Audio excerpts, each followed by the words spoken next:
Hi, it's Friday. Today I wanted to talk about something very serious in my life, something that has had a significant impact on many of the things and events in my life, and has been a leading role in my childhood and in my teenagerhood, and most likely in my adulthood.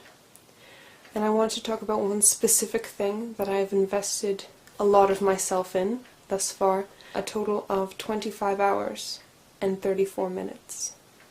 I wanted to talk about what happened on Saturday. I wanted to talk about Zelda. I wanted to talk about the Zelda that came out on Saturday, which is Skyward Sword. I wanted to talk about it, sort of review it, and just talk about all the things I love, like, and dislike. Kind of express my feelings about it and express my thoughts on it prior to it coming out, and also now that I have it and now that I've played it, and what has changed and what hasn't changed and what has actually improved. But thinking about that, my thoughts branched out and it kind of went towards the old games, the older games that came out prior to this. And while all those different thoughts were coming out as I tried to plan for what I was going to say about Skyward Sword, I was listening to this, and it is the 25th Zelda Anniversary Symphony, and there are some stupendous tracks on it. I can remember every tune, I can remember hearing every small aspect from a different game that's been included and fused together, and just knowing which one's from which. And they're so memorable and they're so iconic, and it's a great element to the video game playing. It adds such atmosphere. The music is definitely one of my favorite things about the game.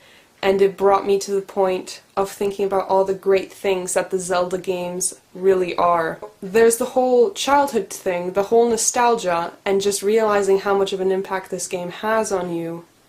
And just the whole the adventures themselves. You go on an adventure with this one character that you bond with throughout the experience. But it all comes down to, in most cases, rescuing Zelda, the princess, but also the icon of freedom, re-establishing freedom in the Kingdom of Hyrule.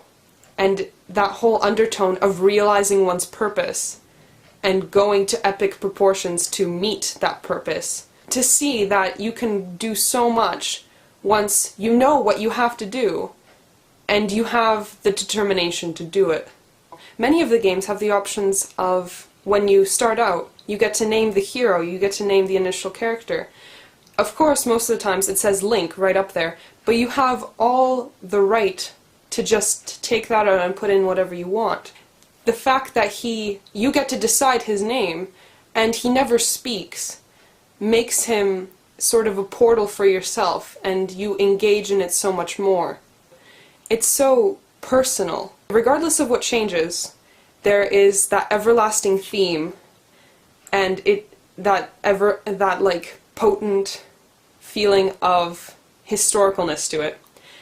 We could go back to Ocarina of Time, which is like the first 3D Zelda game, with its blocks and triangle faces and pointy Link nose, and we still look at it and we still thoroughly enjoy its artistic value.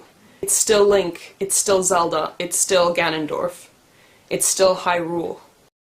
And I'm so glad that I live in a generation that has the accessibility to something like this, to video games in general, and the creativity that goes into them, and the inspiration, and the whole work and storytelling.